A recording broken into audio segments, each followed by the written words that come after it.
Okay, magandang araw po sa inyo lahat mga kaibigan. Pag-usapan natin po ngayon ang tungkol sa salvation. Ito po ang once saved, always saved, o ang tinatawag nila na usas, no? Kasi po ito, napaka-importante ito dahil marami po ang nagdidebate dito dahil ito po daw ay doctrines of devils daw ito, no? So sa Pauline Gospel o Pauline Doctrine, ito po ay biblical, no, na nakasulat talaga sa Biblia. Ang usas ay hindi po ito invento ng tao, kundi ito po ay biblical, no? So una-una manalangin po muna tayo, no? Aming Ama Diyos, salamat po sa inyong kadaklang biyaya kay Kristo Jesus. Habang kami nagsisimula, ikaw ang nagbibigay liwanag sa aming isipan at kapahingahan sa aming puso. Ihayag mo ang ebanghelyo ng iyong biyaya ng kaligtasan, kaloob, hindi sa gawa. Lahat ng papuri sa iyo lamang sa pangalan ng Panginoong Hesus. Amen. So, ang usas po ay ito ay biblical na nasa Biblia, no? Kasi maraming perverted gospel na ang paniniwala nila ito ay daw nawawala ito, no? So kailangan nila mag fellowship revival o anumang klaseng mga ginagawa nila dahil ito po ay hindi sapat sa kanila, no? So ang usas po ay may siyam na kategorya na ating pag-aralan ngayon dahil ito ay napaka-importante, no? So babasahin natin yung siyam na kategory pala, no, ng usas, no, o tinatawag na once saved, always saved, no? So una-una po ay ang salvation is by grace, not by works, no? Believers are sealed by the Holy Spirit. Number 3, salvation is eternal, hindi temporary. Number 4, nothing can separate us from God. Number 5, Christ remain faithful even we fail. Number 6, believers are a new creature. Number 7, usas is not a license to sin. Number 8, works do not maintain salvation. Number 9, dispensational distinction, no? So sa ngayon, isang napaka-importanting doktrina ito para sa the body of Christ, ang tinatawag nating once saved, always saved, na nangangahulugan kapag ang isang tao ay ligtas na by grace through faith kay Kristo, siya ay ligtas na for eternity dahil siya ay sealed and secured by the Holy Spirit. At ito po hindi lisensya para magkasala ang tao. Hindi rin ito emotional belief. Ito ay biblical position ayon sa Pauline Doctrine, no? So, number 1, basahin natin number 1, no? Salvation is by grace, not by works. Ang kaligtasan ay grace, hindi ito sa pamamagitan ng mga gawa, no? So, Ephesians 2 verse 8 to 9, no? For by grace are ye saved through faith, not of works, no? So, ibig sabihin, ang kaligtasan ay sa pamamagitan lang po ng pananampalataya, hindi po sa ating mga gawa, no? So, ang salvation ay grasya or grace. Instrument ito, pero ang kinalabasan niya ay through faith, not result of human performance, not maintained by rituals or works. Kasi po ito, kapag hinaluan mo ng sarili mong gawa o performance, hindi na po ito siya grace, no? Ang labas niya nito ay perverted gospel, no, ayon sa Pauline doctrine. Kung ang kaligtasan ay gift, hindi mo pwedeng bayaran at hindi mo pwedeng i-maintain dahil kung ikaw ang nag-ooperate, hindi na grace ang tawag dito kasi sarili mo na no? Sariling gawa mo na siya. So hindi na siya grace, no? Ngayon, paano tayo nasisecure after natin maligtas, no? Ito yung verse na nagpapatunay na yung iba dito parang hindi ko alam kung naunawaan ba nila itong verse na ito tungkol sa kaligtasan, kasi po mas malinaw ito na ang Biblia ay nagsasabi na kapag ikaw ay ligtas, silyado ka na ng Holy Spirit, no? So sa mga perverted gospel, hindi nila ito pinapansin maigi itong verse na ito, no? So number 2, believers are sealed by the Holy Spirit, no? Ephesians 1 verse 13, no, to 14. Sealed with the Holy Spirit of promise until the redemption, no? Katibayan ito, itong verse na ito, no? Ibig sabihin, silyado ka pagkatapos mo maligtas. Sealed with the Holy Spirit of promise until the redemption. Ito po ang verse na nagpapatunay na ikaw ay nasisilyuan or sealed ka na dahil ikaw po ay ligtas na. So hindi ka na makawala dahil ligtas ka na eh. Verse na yung nagsasabi dito o Biblia na mismo ang nagsasalita dito na you are sealed, no? Ephesians 4 verse 30, ye are sealed unto the day of redemption. Ito katibayan rin, di ba, no? So sealed ka rin sa araw ng katubusan, no? So hindi ko rin ito maintindihan kung bakit itong dalawang verse na ito, ano bang pagkaintindi nila dito, kasi ang kaligtasan po natin hindi po siya nawawala, no? Kasi once na ikaw ay ligtas, may verse na sumusuport dito na sa katunayan ikaw ay silyado na, hindi ka na pwede pakawalan dahil sealed ka na nga eh, no? So ano ba ang sealed na sinasabi? Ang sealed po ay ito ang tinatawag na divine stamp, security and ownership unto the day of redemption. May final end point, no? So meaning hindi midway nawawala, no? So kung ito ay nawawala, ibig sabihin partial siya, no? Kasi ang kaligtasan mo binabase mo pa rin sa iyong mga gawa. Ang seal ay hindi hanggang bumitaw ka, kundi hanggang sa redemption.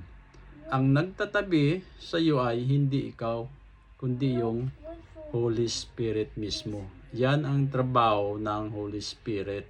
Siya mismo ang nagtatabi sa iyo once na ikaw ay ligtas na dahil silyado ka na, no? Yan ang tunay na ligtas.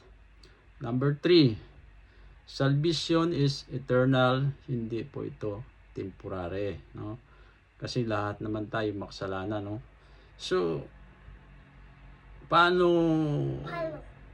nila masabi ito na kapag ang tao ay ligtas, parang duda pa rin sila na ito daw po ay nawawala, no?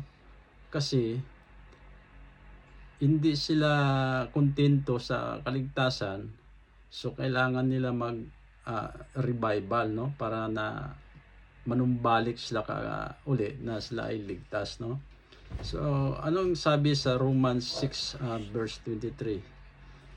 The gift of God is eternal life, no? Biro mo itong verse na to, gift of God, regalo ng Diyos, ang buhay na walang hanggan, no? So bakit mo sabihin na kung ikaw ay ligtas tapos paulit-ulit nyo na ginagawa na ay kailangan natin mag-revival kasi baka nag-backsliding ka na, no? Hindi ka na nagsisimba, hindi ka na nagtatights, no? Yun ang ibang paniniwala na mga perverted gospel, no? So, ang gift ni God ay hindi temporary life.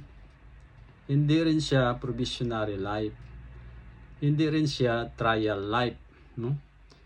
Hindi rin siya conditional life. Kung eternal, hindi siya napuputol. Dire-diretso siya, hindi ka na makawala, no? Number 4, nothing can separate us from Christ. Walang may makapaghiwalay sa atin kay Hesus Kristo, no? Romans 8 verse 38 to 39. Nothing shall separate us from the love of God, no? So, ang nothing dito walang exception clause. Hindi sinabi except pag nagkasala ka. Hindi rin sinabi except pag humina faith mo. Hindi rin sinabi except pag nag-backslide ka, no? Kasi lahat 'yan ay nakalista, no? Kamatayan, buhay, mga anghel, principalities, present, future, lahat cannot be separate by Jesus Christ. Yan ang patunay kung bakit hindi tayo makawalan. Kapag ikaw ay silyado na sa Holy Spirit, ang kaligtasan mo ay panghabang buhay. Diba? So, number 5, Christ remain faithful even if we fail, no? Si Kristo nanatili pa ring tapat sa atin kahit tayo'y bumagsak, no? Sabi sa Timothy chapter 2 verse 13, if we believe not, yet abide faithful, no? So kahit minsan bumagsak tayo sa pananampalataya, si Kristo hindi bumibitaw sa atin. Ganyan ang pagmamahal ng Diyos sa atin, no? Number 6, believers are a new creature, no?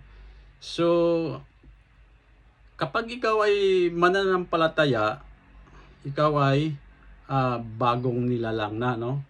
So basahin natin sa 2 Corinthians 5 verse 17.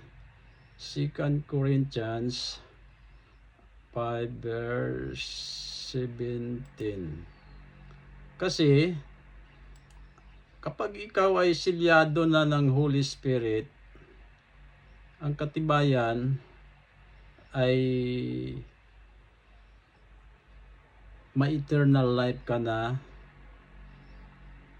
pupuntahan, hindi yung nawawala yung kaligtasan.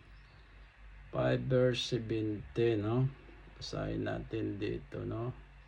So, kaya't kung ang sinuman ay nakay Kristo, siya ay bagong nilalang.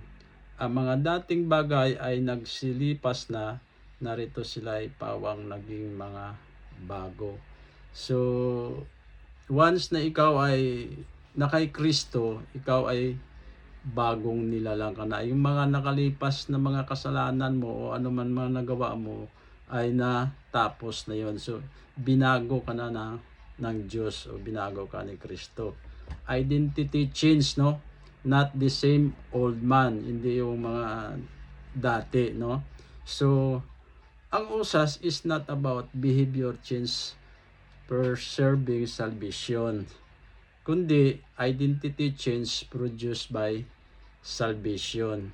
Kasi once na naging new creature ka, dadalhin ka sa the body of Christ and then waiting for the rapture. Yan ang Pauline doctrine, no? So, number 7, usas is not a license to sins, no? So, Romans 6 verse 1 and 2, shall we continue sin? God forbid, no? Ang tunay na ligtas ay may new nature, may Holy Spirit, may conviction, may fruit, hindi requirement for salvation. Kasi kung requirement for salvation ang ebidensya ng iyong mga ginagawa ay hindi na po siya gospel, no? Hindi natin masabi save ka na, okay lang kasi pwede magkasala. Yan po ay perverted gospel, no? Yan ang license to sin. Kasi ang usas po or tinatawag na once saved always saved, ito po ay biblical at ito po ang tinuturo ni Pauline doctrine. Hindi po ito sa perverted gospel. Ang usas ay security by grace. Number 8, works do not maintain salvation. Ang mga gawa hindi po nakaka-maintain ng kaligtasan, no? Kasi po kung ang tao ay naligtas sa kanyang mga gawa, walang saysay ang pagkamatay ni Kristo sa krus, no? So hindi talaga pwede na sabay ang human performance sa faith kasi hindi na siya grace gospel na pure. Kasi yung grace gospel ay walang halo na gawa, no? So Galatians chapter 2 verse 21, if righteousness came by the law, then Christ is dead in vain, no? Ibig sabihin, kung ang kaligtasan ay pamamagitan ng mga gawa or law of works, walang saysay itong pagkamatay ni Kristo. Kasi paano pa to kung bakit pa siya ipinadala kung maliligtas ka lang naman pala sa performance mo dahil pinapakita mo sa Diyos. So alam kasi ng Diyos na hindi kaya ng tao iligtas ang kanyang sarili, no? Kaya ipinadala niya si Kristo. Dahil po tayo ay may sin of nature kay Adan. Romans 5 verse 12, no? Diyan, hindi tayo perfecto, no? Kung kailangan mo i-maintain by works, ang tinatawag diyan, hindi na siya grace or gift. Hindi na siya finished work of Christ. Hindi na rin siya eternal. Ibig sabihin, kulang ang cross, no? Hindi po yan ang gospel na tinuturo ni Apostol Pablo. Number 9, no? Dispensational distinction. Dito po, marami pong nagkakamali dito dahil hindi po sila gumagamit ng rightly dividing at dispensational theory kung paano intindihin ang Biblia. Kasi ang ginagawa nila, hinahalo nga nila ang verses, kukuha sila sa Old Testament, kukuha sila sa New Testament, at yan po ay hinahalo nila at ikumpara nila para sa kanilang kaligtasan, no? So, ang Israel po ay nasa prophecy program.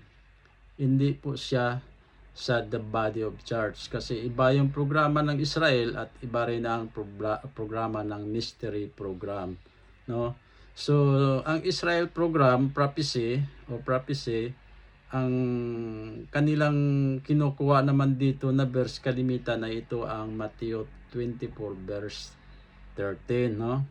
Ang sabi dito ay, he that shall endure unto the end, the same shall be saved. Ito yung lagi nilang kinukot na ang magtitiis hanggang wakas ay siyang maliligtas, no? Akala nila ito ay spiritual salvation.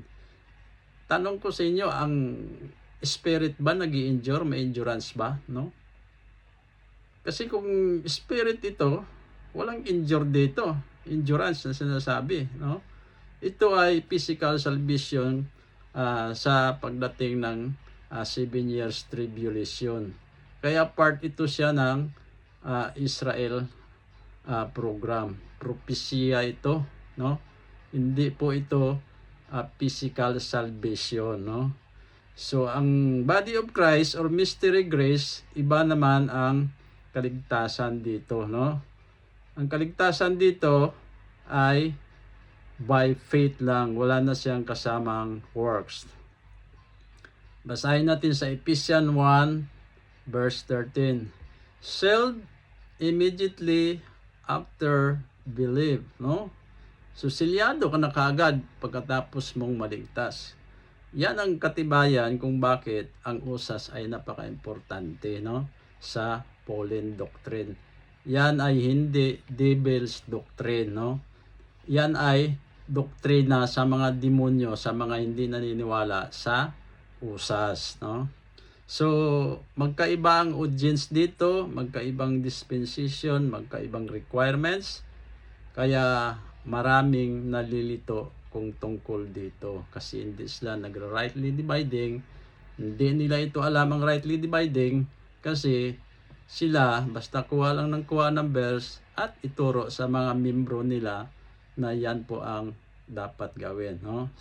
So dito po ay may common question din na kalimitan natin marinig sa mga hindi naniniwala sa usas o sa mga sa kaligtasan na nawala. Sabi nila dito ay paano kung mag-backslide ka, no?